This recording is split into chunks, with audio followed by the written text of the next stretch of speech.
Guys, welcome in the marathon session of 1 mark important questions. सो आपको पता है कि जो 1 मार्क क्वेश्चंस है उनका बहुत रेलेवेंस है, बहुत इंपॉर्टेंस है, काफ़ी बार पूछे जाते हैं और आप इनको यूज़ करके अच्छे मार्क्स स्कोर कर सकते हो। तो यहाँ पर आपकी प्रैक्टिस के लिए मैंने मैराथन सेशन में लेकर आया हूँ, जिसमें मैं 1 मार्क जो क्वेश्चंस हैं, इंपॉर्टेंट क्वेश्चंस, उनको कवर कराने वाला हूँ बुक 1 के। सो 4 चैप्टर्स हैं आपकी बुक 1 में, क्लास 12 हिस्ट्री एनसीईआरटी, उनके जो इंपॉर्टेंट क्वेश्चंस हैं उनको कवर कराने वाला हूं। सो यहाँ पर जो हम चैप्टर कवर करेंगे वो 4 चैप्टर्स हैं आपकी एंशिएंट हिस्ट्री। साथ ही साथ ट्रिक भी बताऊंगा कि आपको कौन कौन सी ट्रिक्स को आप यूज़ कर सकते हो एग्जाम में, आपको किन बातों का ध्यान रखना है। तो पूरी वीडियो को देखना, स्किप मत करना। और बहुत इंपॉर्टेंट क्वेश्चंस हैं, एग्जाम में आने की प्रोबेबिलिटी इन क्वेश्चन से बहुत ज़्यादा है। रिसर्च के बेसिस पे मैंने बनाए हैं क्वेश्चंस। और साथ ही साथ आपको करना क्या है, आप पेन और पेपर ले सकते हो या फिर एक नोटबुक ओपन कर सकते हो और उसके बाद अपना क्या करना, जैसे क्वेश्चन दिखाऊंगा वीडियो को पॉज करना, अटेम्प्ट करना, क्रॉस चेक करना और टोटल जो स्कोर बनता है उसको नीचे कमेंट जरूर करना, मुझे बताना कि आपका स्कोर क्या है। So hi guys, this is Ankit and you are watching humanities lover. Let's start.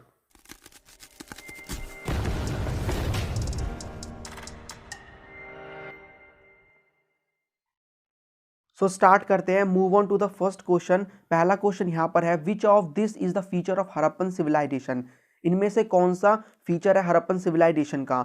सो यहाँ पर पहला ऑप्शन है urban planning, B drainage system, C citadel and lower town, D all of this. So आपको बताना है कि कौन से फीचर्स हैं इनमें से हड़प्पन सिविलाइजेशन के। And the correct answer is all of this, D is the correct answer. यहाँ पर वीडियो बड़ी ना हो जाए इसलिए मैं क्या करूँगा, क्वेश्चन दिखाने के बाद 1-2 सेकंड ही रुकूंगा और आंसर बता दूंगा। All right, so move on to the second question. Second question देखो, question correct the below statement करके भी आ सकते हैं कि आपको एक नीचे स्टेटमेंट देंगे जो कि इनकरेक्ट होगी, आपको उसको करेक्ट करके अपनी जो आंसर सीट है उसमें लिखना होगा। So correct the below statement. Andhra Pradesh was the source of copper for Harappans. Andhra Pradesh एक ऐसा सोर्स था जिससे हड़प्पन्स कॉपर लाया करते थे। इनकरेक्ट स्टेटमेंट है and the correct answer is Rajasthan. जी हाँ, Rajasthan was the main source of copper for the Harappans. Move on to the third question. Third question है, consider the following statement regarding the Indus valley civilisation. ऐसे statement based question भी आते हैं, इसमें आपको ध्यान रखना है कि नीचे पूछ क्या रहे हैं, करेक्ट पूछ रहे हैं या फिर इनकरेक्ट पूछ रहे हैं। नाउ अब आप रीड करो, इस क्वेश्चन में तो इनकरेक्ट पूछ रहे हैं और आप स्टेटमेंट पढ़ो और बताओ इनमें से कौन सी सही है। सो पहली जो स्टेटमेंट है उसमें ये बोल रहे हैं कि जो हड़प्पन सील थी वो एक बहुत इंपॉर्टेंट फीचर है हड़प्पन सिविलाइजेशन का। सेकंड यहाँ पर स्टेटमेंट है कि जो कैनल्स के हमें एविडेंस मिले हैं वो शॉटुगाई अफगानिस्तान से मिले हैं, जो कि एक इंपॉर्टेंट प्लेस है और इसको वो इरिगेशन के लिए यूज़ करते थे। सी यहाँ पर यह है कि जो मोहनजोदारो एक सिटी है, एक प्लेस है, उसके अंदर जो भी चीज़ें थी वो अनप्लैंड मैनर में थी, सिटी प्लान नहीं की जाती थी। 4 यहाँ पर जो ऑप्शन है वो ये है, copper was brought from Kolar region of Karnataka. Karnataka से वो क्या करते थे, कॉपर लाया करते थे। इनकरेक्ट स्टेटमेंट आपको बतानी है। सो इसका जो करेक्ट आंसर है वो है बी। जी हाँ, 3 और 4 जो स्टेटमेंट है वो इनकरेक्ट है। क्यों? क्योंकि अभी मैंने आपको बताया कॉपर कहाँ से लाया करते थे, राजस्थान से, लेकिन यहाँ पर कर्नाटका दिया हुआ है, इनकरेक्ट है। यहाँ पर जो 3 है, मोहनजोदारो जो सिटी थी वो प्लान्ड मैनर में थी, अनप्लान्ड मैनर में नहीं, तभी तो इस सिविलाइजेशन को बहुत एडवांस सिविलाइजेशन कहते हैं। All right, now move on to the next question. Question number 4, ये जो आपको स्टैचू दिख रहा है यहाँ पर, इसका आप नाम बताइए। ठीक है, बहुत इंपॉर्टेंट स्टैचू है क्योंकि पिक्चर बेस्ड क्वेश्चन भी आ सकते हैं एग्जाम में। आपको कोई पिक्चर देंगे, आपको उसका नीचे नाम बताना है कि ये पिक्चर क्या शो कर रही है, किस चीज़ की है। ठीक है, सो इसका नाम बताइए। सो द करेक्ट आंसर इज पृष्ठ किंग। जी हाँ, ये जो स्टैचू है वो पृष्ठ किंग की है, जो कि हमें मोहनजोदारो से देखने को मिली है। बहुत इंपॉर्टेंट यहाँ पर ये स्टैचू है, जिससे रिवील होता है कि वहाँ पर कोई राजा होगा। कंफर्म नहीं है लेकिन मानते होगा। All right, now move on to the next question. Question number 5 यहां पर क्या कहता है, which of this site of Harappan civilisation belong to Haryana. Map देखो, एक तरह से मैप बेस्ड क्वेश्चन है ये, कि इनमें से कौन सी साइट हरियाणा में लोकेटेड है। तो आपको मैप अच्छे से करके जाना है, सारी साइट्स को देखना, कौन सी साइट्स कहाँ पर लोकेटेड है, और ऐसे क्वेश्चन भी आ सकते हैं। ऑलराइट, तो ऐसा मत समझना कि ऐसे क्वेश्चन खाली मैप में ही आएंगे, एमसीक्यू बेस्ड भी आपसे पूछे जा सकते हैं। सो हरियाणा में इनमें से कौन सी साइट लोकेटेड है, option are Kalibangan, Lothal, Banawali, Shortugai. And the correct answer is Banawali. जी हाँ, बानावाली एक इंपॉर्टेंट साइट है जो कि लोकेटेड है हरियाणा के अंदर। Okay, so Banawali and Rakhigarhi, ये 2 साइट्स हैं जो कि हरियाणा के अंदर लोकेटेड है। यहाँ पर जो कालीबंगन है वो राजस्थान के अंदर है, Lothal is in Gujarat and Shortugai is in Afghanistan. Alright, तो इनका भी आप याद रखना, क्योंकि क्वेश्चन ऐसा ही नहीं, जरूरी नहीं है कि एक ही साइड के लिए आएगा। हरियाणा भी पूछ सकते हैं आपसे, कुछ और भी पूछ सकते हैं कोई डिफरेंट प्लेस से। Alright, so move on to the next question. Question number 6 यहाँ पर ये है कि mention any 2 reason for the decline of Harappan civilisation. आपको 2 रीजन बताने हैं ऐसे जिससे जो हड़प्पन सिविलाइजेशन थी उसका एंड हो गया था। कौन से ऐसे रीजंस थे? सो 2 रीजंस मैं आपको बता देता हूं, आप कोई भी रीजंस मेंशन कर सकते हो, बुक में काफी सारे रीजन मेंशन हैं। ऑलराइट, सो आप मेंशन कर सकते हो कि वहां पर डिफोरेस्टेशन आ गई थी, आप मेंशन कर सकते हो फ्लड्स वहां पर आ गए थे, जो भी रिवर्स थे वो ड्राई हो गए थे, फॉरेन इन्वेजन हो गया था। Any 2 you can mention in this question.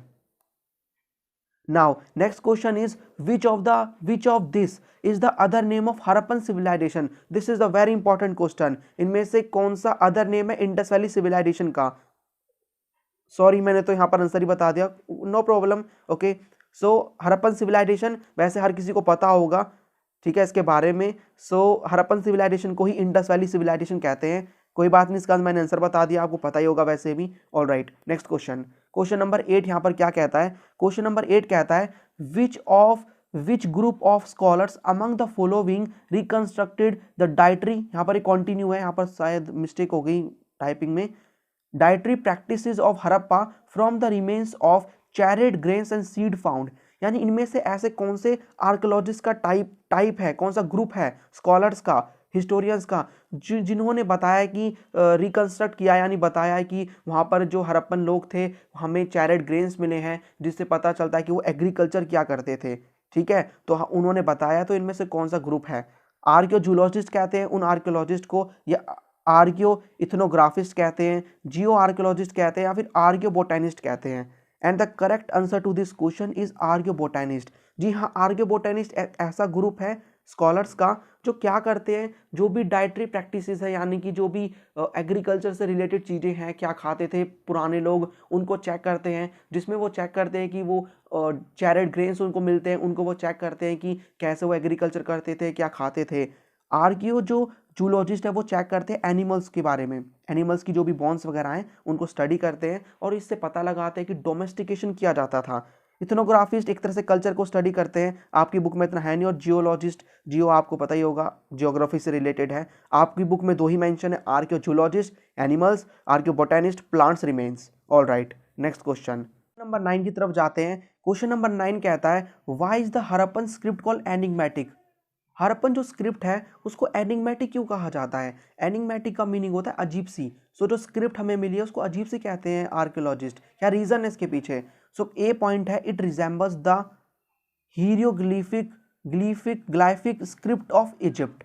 सो ये रिजेंबल करती है जो इजिप्ट के अंदर हमें स्क्रिप्ट मिली है, जिसका नाम हीरियोग्लिफिक है।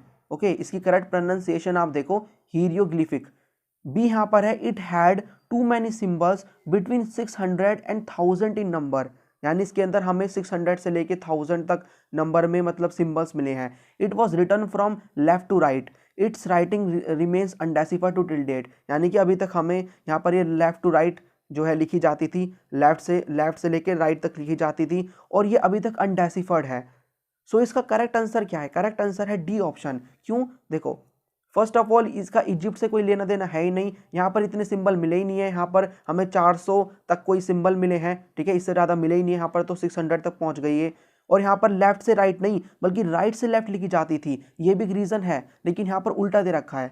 अगर क्वेश्चन होता राइट टू लेफ्ट तो यहाँ पर हम इसको भी मेंशन करते आंसर में। It's writing remains undeciphered to till date. जी हाँ, अभी तक ये जो हड़प्पन स्क्रिप्ट है इसके बारे में हम कम जान पाए हैं। इसका रीज़न ये है कि जो भी इनकी स्क्रिप्ट है उसकी जो राइटिंग है उसको हम डेसिफर नहीं कर पाए, अनडेसिफर है, उसका मीनिंग नहीं निकाल पाए कि क्या लिखा है उसमें। इसीलिए ऑप्शन इसका डी है। इसीलिए अजीब सी स्क्रिप्ट कहते हैं, एनिग्मेटिक स्क्रिप्ट कहते हैं आर्कियोलॉजिस्ट हड़प्पन स्क्रिप्ट को। नेक्स्ट क्वेश्चन, अगला क्वेश्चन है, ठीक है, study the following statement regarding the identification of centres of craft production in Harappan culture. Harappan culture में कैसे पता चला, कौन से ऐसी चीज़ें हैं जिनके बेसिस पे आर्कियोलॉजिस्ट ये कहते हैं कि हमें वो क्या करते थे, क्राफ्ट प्रोडक्शन करते थे, यानी हाथों से सामान बनाया करते थे। तो यहाँ पर पहला ऑप्शन है कि आर्कियोलॉजिस्ट को रॉ मटेरियल्स मिले हैं, जैसे कि स्टोन नोड्यूल्स, कॉपर और शैल्स वगैरह, ठीक है। बी यहाँ पर है कि वो सॉइल के टेक्सचर को देखते हैं, सॉइल कैसा है, ठीक है। 3 ऑप्शन यहाँ पर ये कहता है कि वो अनफिनिश्ड जो ऑब्जेक्ट्स हैं, रिजेक्ट मटेरियल, वेस्ट मटेरियल, इनको चेक करते हैं। 4 यहाँ पर ऑप्शन कहता है कि वो क्या करते हैं, सॉइल से रिलेटेड है ये दोनों पॉइंट 4 एंड 2, कि वो क्या करते हैं, जो सॉइल है उसका एनालिसिस करते हैं कि सॉइल कैसी है, उसका वो चेक करते हैं पहले तो टेक्सचर, और यहाँ पर 4 ऑप्शन में दे रखा है कि वो क्या करते हैं, एनालिसिस करते हैं कि सॉइल कैसी है। इसका आपको क्या बताना है, करेक्ट आंसर रीजन बताना है। सो करेक्ट जो इसका आंसर है वो हो जाएगा, पहली बात तो देखो पहला ऑप्शन करेक्ट है, ठीक है, क्योंकि वो रॉ मटेरियल्स को चेक करते हैं, और यहाँ पर ये जो है कि वेस्ट मटेरियल को चेक करते हैं, अनफिनिश्ड ऑब्जेक्ट को चेक करते हैं, ये भी ठीक है। इसका मतलब 1 and 3 is the correct answer. So यहाँ पर 1 एंड 3 ऑप्शन सी में है, क्योंकि देखो सॉइल से कुछ लेना देना नहीं है। अगर वहाँ पर वो क्राफ्ट प्रोडक्शन कर रहे हैं, सामान बना रहे हैं अपने हाथों से, तो वहाँ पर उससे कोई लेना देना है ही नहीं, ठीक है। यहाँ पर जस्ट वो चेक करते हैं कि ऑब्जेक्ट मिले हैं, वेस्ट मटेरियल मिले हैं, हमें रॉ मटेरियल्स अगर पड़े हुए मिल गए उनको चेक करते हैं, जिसके बेसिस पे कह देते हैं जी हाँ वो तो करते होंगे क्राफ्ट प्रोडक्शन, सामान बनाया करते थे। ओके, सो यहाँ पर क्वेश्चन नंबर 11 है, आपको पेयर बताने हैं। पेयर बेस्ड क्वेश्चन भी आ सकते हैं, और ये मोस्टली साइड से ही आएंगे, पहले चैप्टर से ही जहाँ तक मुझे लगता है, ठीक है। इस बुक में तो फर्स्ट चैप्टर से ही आएंगे मोस्टली। पेयर आपको बताना है कि कौन सी जगह से हमें क्या मिला है, करेक्ट पेयर। शॉटुगाई से हमें फायर अल्टर्स मिले हैं, जो कि हवन कुंड कहते हैं। धोलावीरा से डॉकयार्ड मिला है। डॉकयार्ड एक तरह से एक प्लेस होती है, फॉर एग्जाम्पल यहाँ पर पानी है, ठीक है, यहाँ पर पानी, यहाँ पर शिप की अटकाने की जगह होती है, शिप को मतलब खड़े करने की, डॉकयार्ड, बंदरगाह जिसको कहते हैं। हड़प्पा से ग्रेट बाथ हमें मिला है। कालीबंगन से हमें फ्लो फील्ड मिली है। So the correct answer to this question is 4। जी हाँ, कालीबंगन से हमें फ्लो फील्ड मिली है, मतलब हल से जोती हुई एक फील्ड मिली है, खेत मिला है, जिससे हम कह सकते हैं कि वहां पर उन्होंने हल का यूज करके उसको जोता होगा, ठीक है। इनका आंसर देख लो, शॉटुगाई से हमें क्या मिला है, कैनल्स मिले हैं, फायर अल्टर्स नहीं मिले। फायर अल्टर्स तो हमें कालीबंगन से और धोलावीरा से मिले हैं, और डॉकयार्ड हमें कहाँ से मिला है, लोथल से मिला है, यहाँ पर धोलावीरा दे रखा है। और ग्रेट बात हमें मोहनजोदारो से मिला है, ना कि हड़प्पा से। Incorrect statement. ऐसे पेयर याद रखना, क्वेश्चन बेस्ड आ सकते हैं ऐसे। Now question number 12, name the culture followed by Khetri region of Rajasthan through which Harappan did trade. देखो हड़प्पन जो ये सिविलाइजेशन थी, यहाँ पर मैं आपके लिए एक रफली मैप ड्रॉ कर देता हूँ, ठीक है, यहाँ पर ऐसे करके। तो ये जो यहाँ पर इस एरिया में सिविलाइजेशन थी, यहाँ जो राजस्थान का एरिया था ना, इस राजस्थान का जो एरिया था, ये हड़प्पन सिविलाइजेशन का पार्ट नहीं था, कुछ area.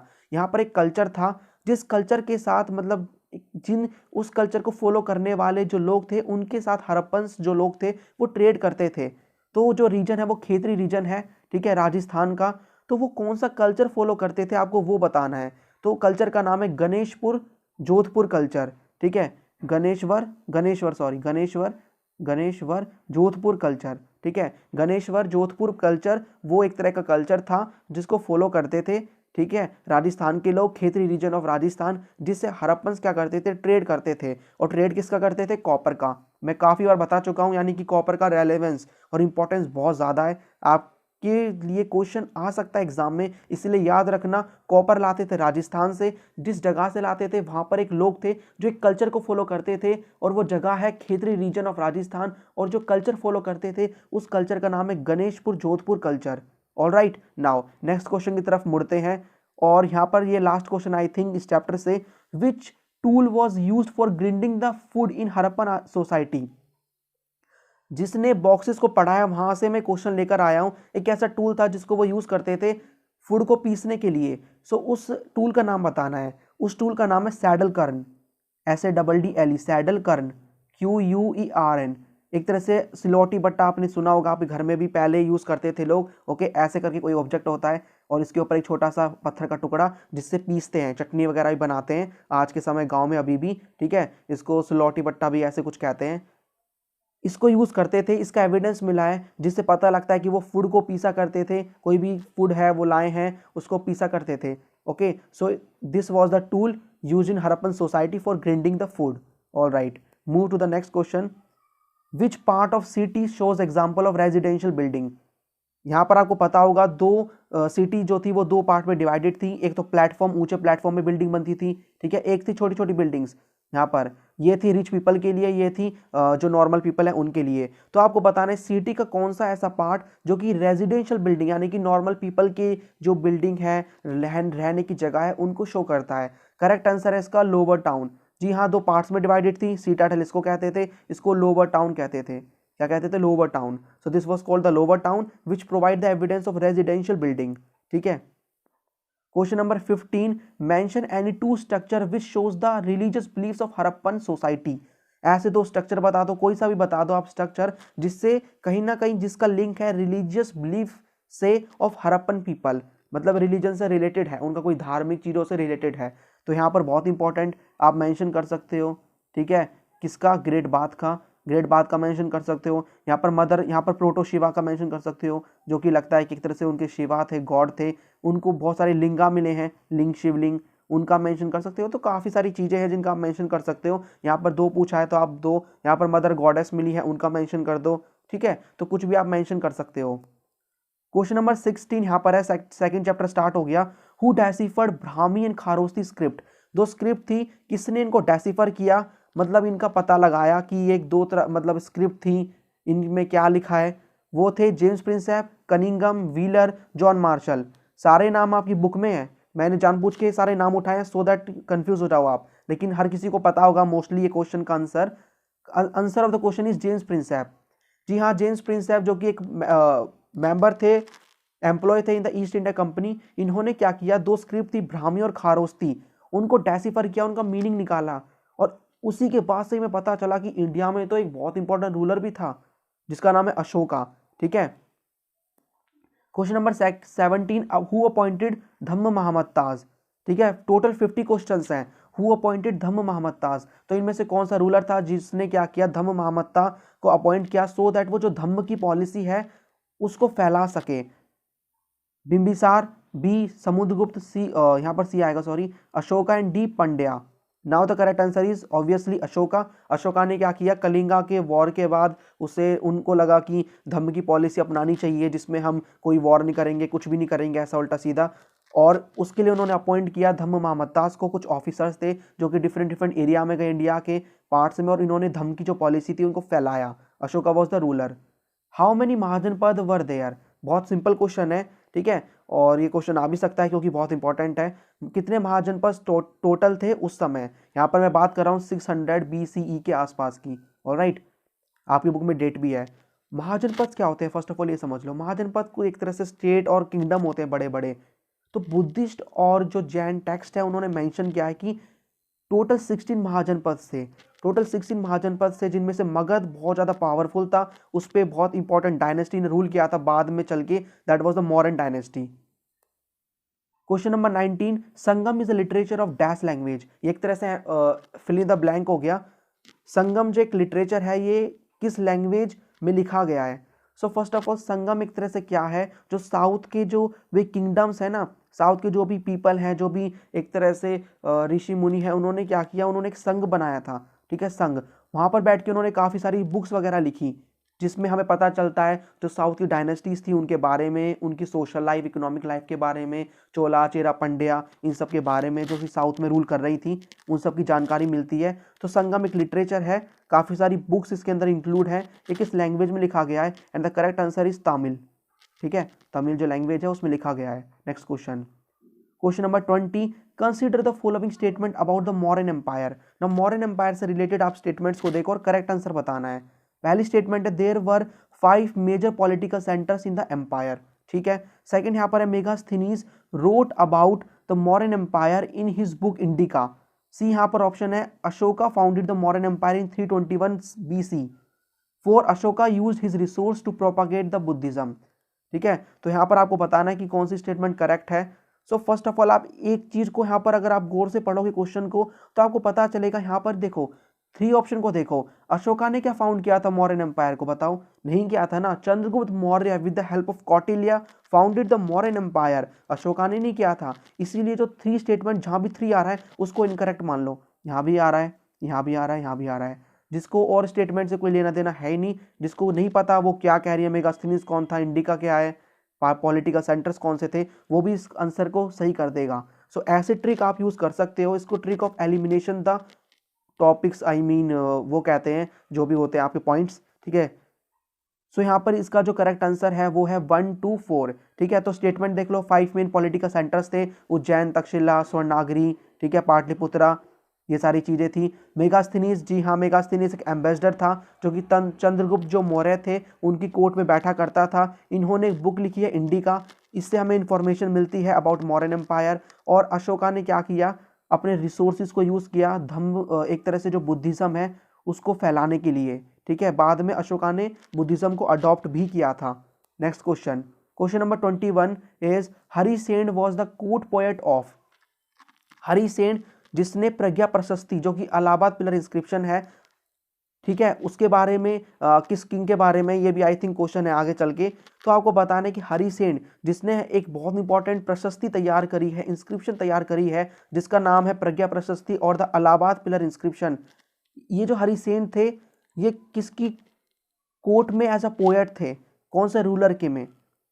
Samudragupta, Chandragupta second, Ashoka, Chandragupta Maurya. And the correct answer is Samudragupta. जी हाँ, समुद्रगुप्त जो थे उनकी कोर्ट में ये हरिसेन कोर्ट पोएट थे और इन्होंने बहुत सारी चीज़ें हमें बताई हैं, प्रज्ञा प्रशस्ति इन्होंने बनाई है, ठीक है। और उन्होंने बताया चंद्रगुप्त के बारे में कि चंद्रगुप्त की जो फादर वगैरह हैं वो कौन है, कितने इंपॉर्टेंट ये रूलर हैं, इन्होंने किस तरह से बहुत सारे बैटल्स को जीता, इनकी पूरी एक तरह से बड़ाई इन्होंने यहाँ पर की है हरिसेन ने।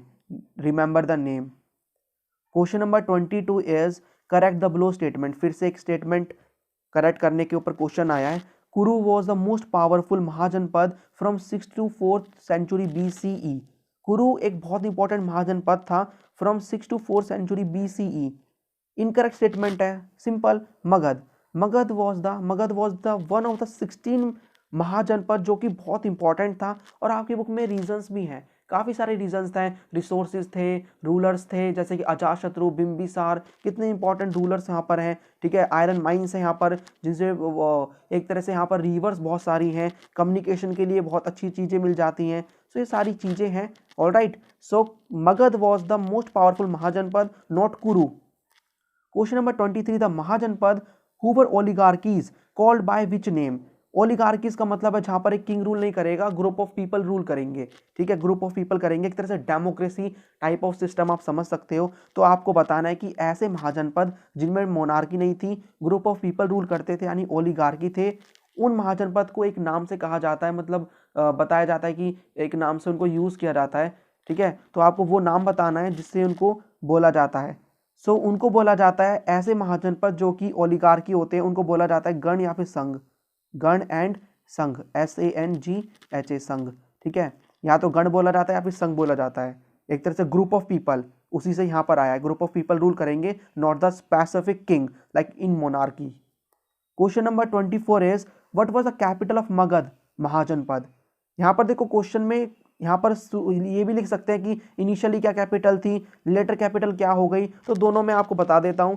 सो यहाँ पर क्वेश्चन में मैं पूछ रहा हूँ कि मगध की कैपिटल क्या थी, आप दोनों बताओ, ठीक है, कौन सी कैपिटल थी इनिशियली और लेटर। सो पहली राजगीर कैपिटल थी पहले, बाद में राजगीर के बाद पाटलिपुत्रा कैपिटल को शिफ्ट कर दिया गया।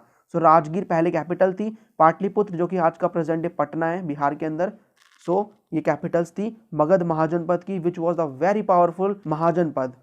Question number 25, write any two principles of Ashoka dhamma policy.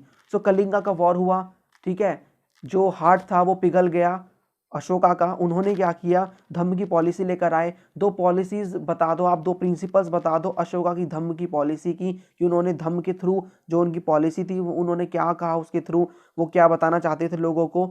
तो जो दो पॉलिसीज है बता देता हूँ मैं आपको। उन्होंने ये बोला धम्म की पॉलिसी को यूज़ करते हुए, धम्म की पॉलिसी में ये कहा उन्होंने कि हमें क्या करना चाहिए, जो भी एल्डर्स वगैरह हैं उनकी रिस्पेक्ट करनी चाहिए, अपना जो रिलीजन है उसको छोड़ के अपने रिलीजन को तो मतलब उसकी रिस्पेक्ट करो, दूसरे रिलीजन्स की रिस्पेक्ट करो। हमें जो स्लेव्स वगैरह हैं उनको जेनरोसिटी प्रोवाइड करनी चाहिए, ब्राह्मण्स हो गए, स्लेव्स हो गए, उनको अच्छे से ट्रीट करो, ठीक है, वॉर मत करो इतना ज़्यादा। तो उसके लिए काफ़ी सारे जो पिलर्स थे उनको भी अशोका ने क्या किया था, बनवाया था, ठीक है। सो और जो स्पेशल ऑफिसर्स थे धम्म, इसी धम्म की पॉलिसी को फैलाने के लिए इन्होंने क्या किया, धम्म महामत्ता नाम के ऑफिसर्स थे उनको अपॉइंट कर दिया, जगह जगह भेज दिया कि आप जाइए, आप बताइए हमें उन सब के बारे में, ठीक है, फैलाइए इस पूरी धम्म की प्रिंसिपल्स को। Question number 26 is name the प्रशस्ति विच द इंफॉर्मेशन थ्रू आएगा यहाँ पर, through which the information about Gupta king Samudragupta हमें मिलती है। सो ऐसी प्रशस्ति का नाम बताना है जिसके थ्रू हमें इंफॉर्मेशन मिलती है एक गुप्ता किंग के बारे में जिनका नाम है Samudragupta.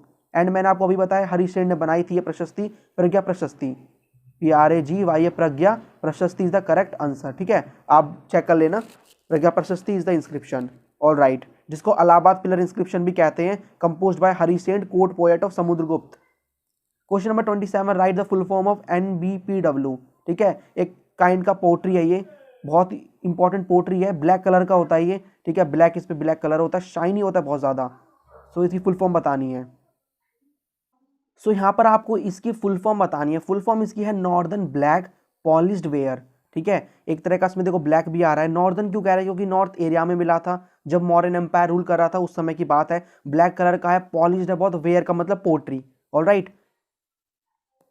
Question number 28, correct the statement. Correct करनी है below statement. Epigraph is the study of coins and numismatic is the study of inscription. जिसने अच्छे से पढ़ा है वो तो शायद मे भी इस पे लाफ करे क्वेश्चन पे। ओके, सो यहाँ पर जो स्टेटमेंट आपको बतानी है कौन सी करेक्ट है। एपिग्राफी, क्वेश्चन ये है, एपिग्राफी स्टडी है कॉइन्स की और न्यूमिस्मेटिक है स्टडी ऑफ इंस्क्रिप्शन। पूरी स्टेटमेंट उल्टी है। करेक्ट इसका आंसर है कि जो एपिग्राफी होती है वो इंस्क्रिप्शन की स्टडी होती है और न्यूमिस्मेटिक स्टडी होती है कॉइन्स की, जिसके थ्रू हम एक स्टडी कहते हैं। Inscription study of epigraphy, study of inscription, and numismatic it is the study of coins. Coins को स्टडी करते हैं, कॉइन्स में क्या लिखा है, क्या किस टाइम पीरियड की बात है, ये सारी चीज़ें। Question number 28, name any 4 महाजनपद। 4 महाजनपद का नाम बता दो। बहुत इजी क्वेश्चन है। पहला तो मगध, हर किसी को याद रहता है। दूसरा यहाँ पर कुरु ले सकते हो, पांचाल, कौशला। ठीक है, बहुत सारे थे 16 महाजनपद से। Any 4 you can write. ठीक है, 2 भी आ सकते हैं, वैसे मैंने 4 यहाँ पर लिखा है सो दैट आपको 4 तो एटलीस्ट याद रहें। Question number 30, which among the blow rulers called themselves the divine Kings. ऐसे रूलर के नाम बता दो, आप ऐसे नाम बताओ रूलर्स के जो अपने आप को डिवाइन किंग्स कहते थे, यानी कि हम तो जो भगवान है उनके सन हैं। ठीक है, इंडो ग्रीक्स थे वो, बी मौर्यंस थे वो, शाक्स थे या फिर कुशाण्स थे। Correct answer to this question is Kushans. जी हाँ, कुशाण्स, जिनके इंपॉर्टेंट रूलर कनिष्क हैं, कनिष्क। ठीक है, कनिष्क बहुत इंपॉर्टेंट रूलर हैं ये कुशाण डायनेस्टी के।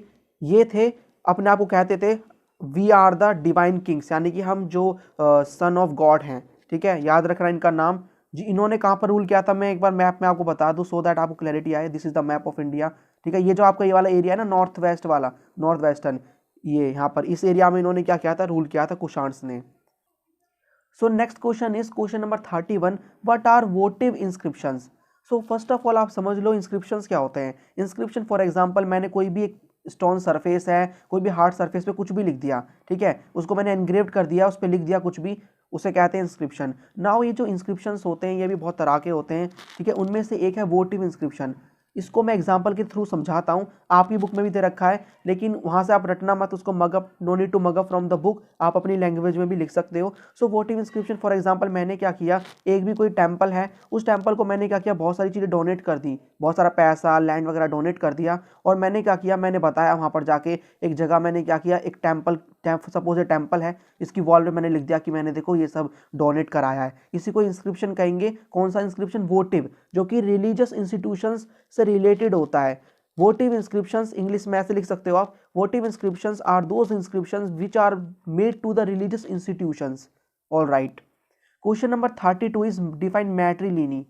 मैट्रिलिनी, ठीक है, मैट्रिलिनी क्या होता है। मैट्रिलिनी फॉर एग्जांपल, कोई भी लैंड है आपकी मदर के पास, वहां से वो पास ऑन हो रहा है जनरेशन टू जनरेशन, यहाँ पर फादर का रोल नहीं होता।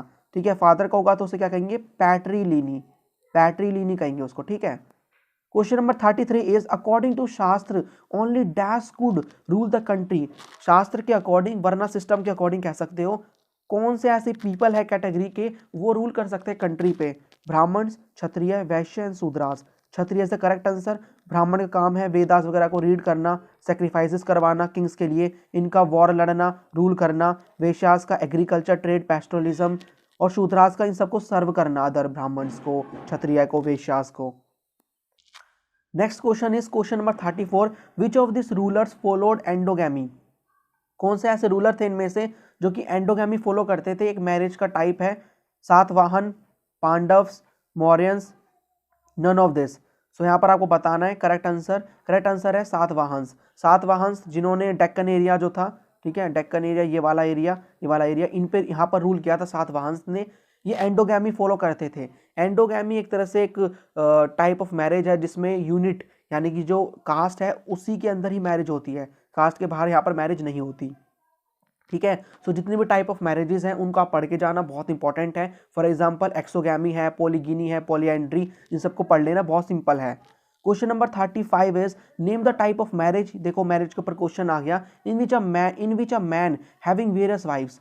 तो एक ऐसा टाइप ऑफ मैरिज जिसमें जो मैन है उनकी काफ़ी सारी वाइफ्स होती हैं। सो इसका जो करेक्ट आंसर है to this question is polygyny. जी हाँ, polygyny is the practice of a man is practice of a man having several wives, एक ऐसी प्रैक्टिस जिसमें मैन की सेवरल वाइफ्स होती हैं। और इसका अपोजिट क्या है, पॉलीएंड्री, जिसमें क्या होते हैं, जिसमें इसका पूरा अपोजिट है। ठीक है, polyandry is the practice of a women having several husbands, पूरा इसका opposite. For example Draupadi is the example.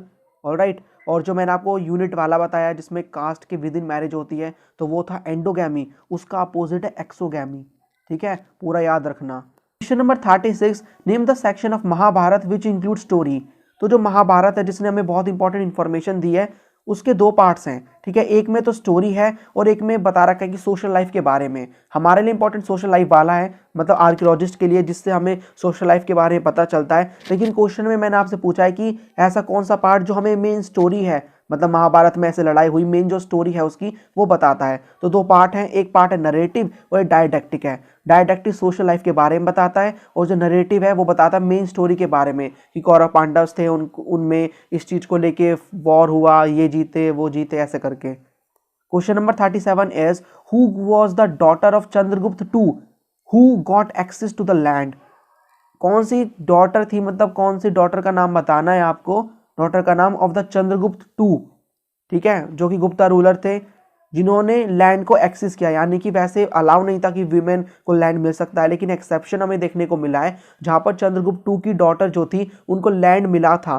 ठीक है, तो वो थी द्रौपदी, उनकी डॉटर प्रभावती गुप्ता, गजालक्ष्मी नन। अगर आपको पता है ना कि चंद्रगुप्त टू गुप्ता रूलर से, तो आप यहां से भी पहचान सकते हो। देखो Prabhavati Gupta is the correct answer to this question.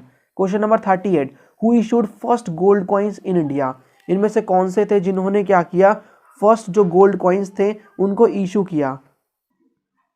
So the correct answer of this question is Kushans. Question number 39, which Chinese traveller mention that untouchables had to clap when they enter into streets. ठीक है, यहाँ पर street सही है, spelling mistake है। सो ऐसे कौन से चाइनीज ट्रैवलर थे जिन्होंने मेंशन किया, बताया कि जो अनटचेबल्स थे उन्हें क्या करना पड़ता था, उनकी बहुत बेकार हालत थी, उन्हें स्ट्रीट में अगर वो जा रहे हैं गली में तो उन्हें ताली मारनी पड़ती थी, सो दैट उसकी साउंड से जो भी नॉर्मल पीपल हैं वो घर के अंदर हो जाएं और उनको देखने से बचें। तो उनको एक तरह से उनकी बेकार कंडीशन के बारे में मेंशन किया है एक चाइनीज ट्रैवलर ने। ठीक है, जिनका नाम आपको बताना है। सो ये जो चाइनीज ट्रैवलर है इनका नाम है फायान। ठीक है, फायान, फायान, FAXIAN, याद रखना नाम। एक और थे हुआनसांग, उन्होंने भी काफ़ी सारी इंफॉर्मेशन में प्रोवाइड की हैं। क्वेश्चन नंबर 40 इज इनमें से कौन सा ऐसा बुद्धिस्ट टेक्स्ट है जिसमें हमें रूल्स एंड रेगुलेशन मेंशन है किन के लिए, जो संघ को ज्वाइन करते थे। तो आपको पता है कि बुद्धा की डेथ के बाद संघ बनाया गया था। ठीक है, जिसके अंदर ग्रुप था, ये जो भी बुद्धा के डिसाइपल्स थे वो थे इसके अंदर। तो ऐसा कौन सा टेक्स्ट है जिसमें मेंशन है कि जिसको संघ में ज्वाइन करना है उसको ये सारे रूल्स एंड रेगुलेशंस फॉलो करने होंगे। तो काफ़ी सारे टेक्स्ट है बुद्धिज्म के अंदर, विनय पिटक, सुत्त पिटक, अभिधम पिटक। ठीक है, तो इनमें से आपको बताना है कौन सा ऐसा टेक्स्ट है। So Vinaya Pitaka is the correct answer. Vinaya Pitaka के अंदर रूल्स एंड रेगुलेशंस लिखे हैं, सुत्त पिटक के अंदर तो टीचिंग्स लिखी हैं गौतम बुद्धा की, और अभिधम पिटक में पॉलिटिकल मैटर्स हैं कि कौन से किंगडम उस समय रूल कर रहे थे, इतना इंपॉर्टेंट ये है नहीं। ठीक है, so Vinaya Pitaka for the rules and regulation who joined Sangha, Sutta Pitaka for the teachings of Gautam Buddha. Question number 41, which of this was not the Begum of Bhopal. अब देखो आप सोचोगे कि बेगम ऑफ भोपाल, ठीक है, आपने अगर वो 4 चैप्टर पढ़ा है आपको पता होगा कि दो ऐसे वो थी बेगम, आई मीन क्वींस, जिन्होंने इंपॉर्टेंट रोल प्ले किया सांची जो स्तूप है उसको बचाने में। ठीक है, सो उनमें से आपको बताना है कि वो कौन सी दो बेगम्स हैं, कि क्वींस हैं। ए शाहजहां बेगम, B Sultan Jahan Begum, C Noorjahan Begum, and D both A and B. ठीक है, सो आपको पता होगा ये दो हैं। So the correct answer is D both A and B. ठीक है, तो आपको पता होना चाहिए कि दो ऐसी इंपॉर्टेंट क्वींस थी भोपाल की, और जो यूरोपियंस आ रहे थे उन्होंने बोला कि हम क्या करेंगे, हमें ईस्टर्न गेटवे चाहिए सांची स्तूपा का, तो उन्होंने उसको बचाने में बहुत ज़्यादा हेल्प करी सांची स्तूपा को। दूसरा क्वेश्चन भी सांची स्तूपा से रिलेटेड है, ठीक है। 42th question, Sanchi stupa is situated. तो जो सांची स्तूपा है जो कि बहुत इंपॉर्टेंट स्तूपा है जिसको अशोका ने बिल्ड किया था, वो कहाँ पर लोकेटेड है? Near to Bhopal, near to Indore, near to Delhi, near to Agra. Correct answer है नियर टू भोपाल, जो कि कैपिटल है एमपी की, मध्य प्रदेश, ठीक है, वहां पर लोकेटेड है। All right. Question number 43 is 24 teachers of Jainism are known as, यानी कि जैनिज्म के अंदर जो भी टीचर्स हैं जो कि फैलाते हैं जैनिज्म की पॉलिसीज को, स्प्रेड करते हैं, उन्हें क्या कहते हैं? उन्हें तीर्थंकर कहते हैं, जाटक्स कहते हैं, जिन्नास कहते हैं, या फिर वर्धमन कहते हैं। ओके, वर्धमन तो इनका नाम था इनका लॉर्ड महावीरा का, इनको तीर्थंकर कहते हैं। तीर्थंकर आप टी से याद रख सकते हो, टीचर्स। सो 24 टीचर्स थे जिनमें से 24th नंबर के कौन थे? Lord Mahavira. Question number 44, at which place lord Buddha attain to enlightenment. Enlightenment का यहाँ पर मीनिंग होता है ज्ञान की प्राप्ति। तो जो लॉर्ड बुद्धा थे उन्हें कौन सी जगह पे एनलाइटमेंट अटेन किया उन्होंने? So Lumbini, this is at Kushinagar, Sarnath, Bodh Gaya, ठीक है। So the correct answer to this question is Bodh Gaya. बोध गया में इनको क्या मिला था? ट्रू एनलाइटमेंट मिली थी, ठीक है। लुम्बिनी में तो इनका बॉर्न हुआ था, कुशीनगर में इन्होंने लास्ट ब्रेथ ली थी, आई मीन यहाँ पर वो डाइड हो गए थे, जिसको महापरिनिर्वाण कहते हैं बुद्धिज्म के अंदर। और सारनाथ में इन्होंने क्या की थी? अपनी फर्स्ट स्पीच दी थी, ठीक है, पहली स्पीच दी थी इन्होंने। Question number 45 is the most splendid stupa was at. Splendid means बहुत अमेजिंग, लेकिन अभी ये सर्वाइव नहीं कर पाया, डिस्ट्रॉय हो चुका है, पूरी तरह से नहीं लेकिन फिर भी हो चुका है। This is at Amaravati, Sanchi, Bhumara और साजी देरी, ठीक है, आपको बताना है। सो इसका करेक्ट आंसर है अमरावती। आप ऐसा पता लगा सकते हो कि आपने इन दोनों के बारे में पढ़ा है क्या इस चैप्टर में, तो बाहर से तो क्वेश्चन आएंगे नहीं, इन दोनों में से पता लगाइए, ठीक है। अमरावती बहुत अमेजिंग स्तूपा था, ठीक है, Amaravati was it is a place in Andhra Pradesh. Question number 47, consider the following statement, ठीक है। Jainism was started by Rishabhdev. Second statement, lord Mahavira was 24 tirthankar of Jainism. 3 यहाँ पर है teaching of Jainism are given in Agam, ये आगम है। 4 यहाँ पर है Jainism started sangh to spread this his its message, okay. इनमें से स्टेटमेंट, करेक्ट स्टेटमेंट आपको बतानी है। सो यहाँ पर आप करेक्ट स्टेटमेंट बताइए। सो देखो, ऋषभदेव ने यस स्टार्ट किया था, ऋषभदेव ने जैनिज्म को स्टार्ट किया था। लॉर्ड महावीरा 24 तीर्थंकर थे, ठीक है, और जो टीचिंग्स हैं वो आगम जो एक टेक्स्ट है उसमें दी हुई हैं, ठीक है। और जो जैनिज्म के अंदर संघ की स्टार्ट नहीं हुई थी, स्थापना नहीं हुई थी, बल्कि संघ का जो एक कॉन्सेप्ट था वो हमें बुद्धिज्म के अंदर देखने को मिलता है, not in Jainism. So correct statement 1 2 3। So B is the correct answer to this question. Next question, sorry ये 47th है और ये 46th क्वेश्चन है, ठीक है। Question number 47 is choose the correct option. Sanchi stupa is situated near to Bhopal, ठीक है। Sanchi stupa was preserved by begums of Bhopal. Sanchi stupa belong to Buddhism and all of this. So the correct answer is all of this, because यहाँ पर भोपाल के अंदर है सांची स्तूपा, 2 बेगम्स थी, क्वींस थी, जिन्होंने इंपॉर्टेंट रोल प्ले किया प्रिजर्व करने में, और बुद्धिज्म से ही रिलेटेड है। All this statement are correct. Question number 48, choose the correct option. New tradition of Buddhism was called as. देखो, जब बुद्धिज्म स्टार्टिंग फेज में था तो जो आइडल वर्शिप थी वो नहीं थी, ठीक है, जिसको हम हीनयान कहते हैं। लेकिन बाद में एक नया कॉन्सेप्ट आया बुद्धिज्म का, जिसमें मूर्ति वगैरह बननी स्टार्ट हो गई गौतम बुद्धा की, ठीक है, जिसमें आइडल वर्शिप होती है, जो कि चाइना वाले जो रीजन है, जापान वाले रीजन में फॉलो किया जाता है आज भी। उसे क्या कहते हैं? श्वेतांबर, दिगंबर, हीनयान और Mahayana. Correct answer is Mahayana. Mahayana, ठीक है, हीनयान के अंदर जो कि स्टार्टिंग में था, आइडल वर्शिप नहीं करते हैं, ठीक है, जस्ट ये क्या करते हैं, स्तूप की पूजा करते हैं, स्तूप के आसपास ये चक्कर लगाते हैं। महायान के अंदर ऐसा किया जाता है। बड़ी बड़ी मूर्ति आपको मिलेंगी गौतम बुद्धा की चाइना के अंदर, ठीक है, इसके अंदर आइडल वर्शिप होती है। तो ये नया ट्रेडिशन आया था in the Buddhism. Question number 49 last second is what is hagiography. Hagiography कहो, hagiography both are same. Hagiographies क्या होती हैं?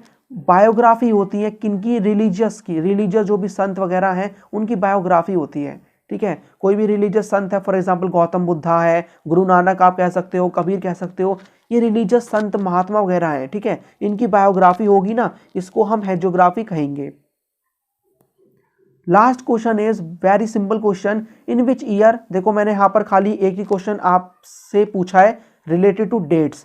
इन which year was the Sanchi declared a world heritage site, इनमें से कौन सी ऐसी ईयर है जिसमें जो सांची का स्तूपा है, सांची स्तूपा से रिलेटेड एक दो क्वेश्चन तो पक्का आने वाले हैं, ठीक है।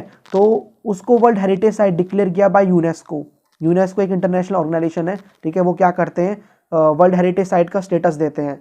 सो इसको सांची स्तूपा को कब दिया गया, ये सारी आपके सामने डेट्स हैं।